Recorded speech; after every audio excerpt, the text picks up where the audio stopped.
Greetings, friends, family, and enemies who just can't get enough of this. As I do before every review, I'm going to give a special shout out to my fabulous Patreon supporters who, through their generosity, kindness, and good looks, enable me to do the stupid things that I love to do online.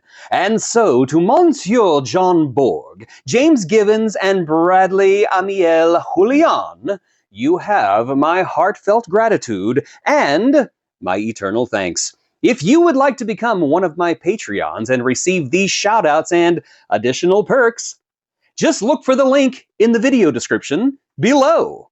And now we're going to talk about Ridley Scott's Napoleon, and unlike Ridley Scott's Napoleon, this isn't going to take that long to get to the point.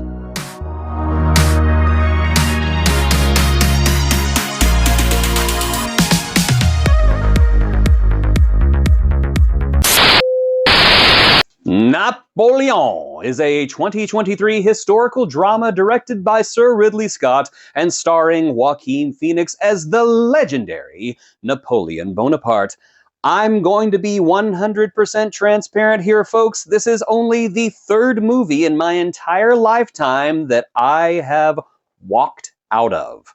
I am not a history buff. I don't care about creative liberties, and I'm not going to balk about the details. All I want is a movie that entertains or engages me, and Napoleon was definitely not that movie, not by a long shot. Ridley Scott's Napoleon is an aimless, ugly, plodding mess of a film with uninteresting situations about an interesting historical figure. This movie should have been better than what it was, and I can only conclude that it was made this maudlin, this pedestrian, and this boring on purpose. The acting choices by Joaquin Phoenix are mesmerizing, as in you are mesmerized by how terrible those choices are. I like Joaquin Phoenix as an actor. I think he's uniquely talented and committed to his work, but I didn't get that in this movie. He seemed bored here, as though he was fulfilling a contractual obligation or working with Ridley Scott wasn't all he thought it was going to be. Ridley Scott and/or Joaquin Phoenix portrays Napoleon as a man who things happen to, not the ambitious officer they promise you in the opening crawl. Oh no, this is a passive individual. As a result, we get a modern-day tale of Napoleon that portrays him as a sleepy-eyed, mumbling drifter, swaying back and forth between opportunities that are presented to him on silver platters, rarely anything that his ambition earns him himself. As I said, I made it through an hour and a half of this lumbering beast before I left, so that might change in the latter part of the movie. I don't know.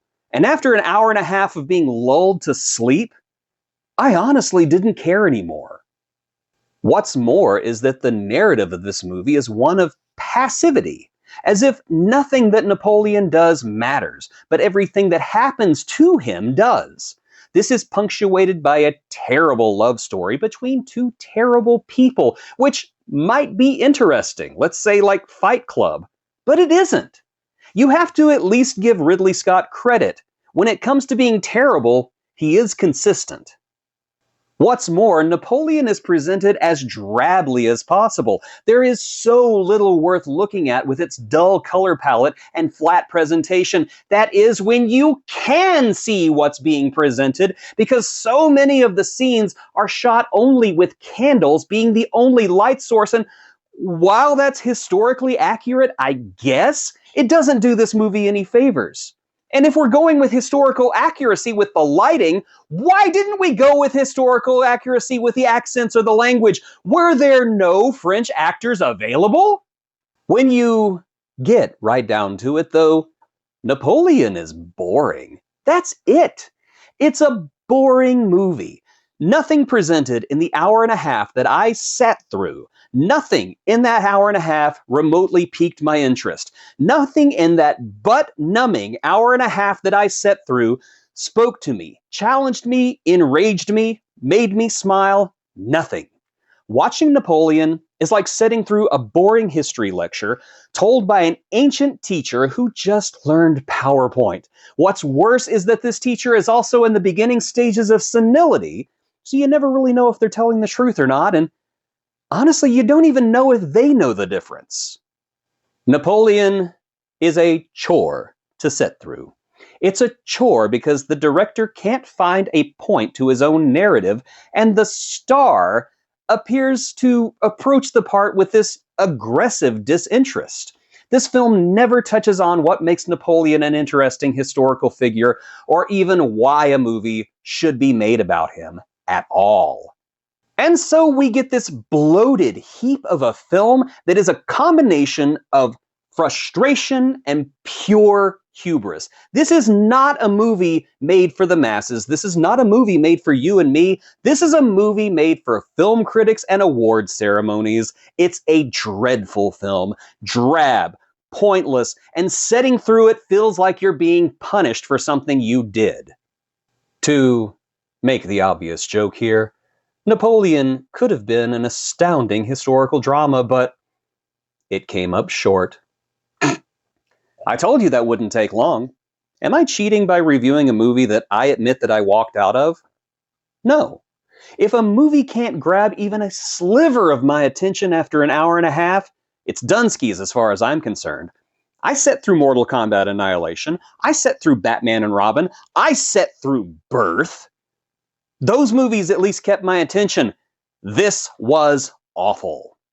But are you a snob? Did you like this horrible, boring film? By all means, drop a comment below and tell me what an uncultured swine I am. I deserve it. Trust me, those comments are totally gonna hurt my feelings. Also, don't forget to subscribe, turn on that notification icon, and like for good measure. We're gonna try to hit 9,000 subscribers by New Year's, and everyone who wants to join us, even those who think I'm an uncultured swine, you are welcome. And don't forget to join us next time to find out what Jason watches.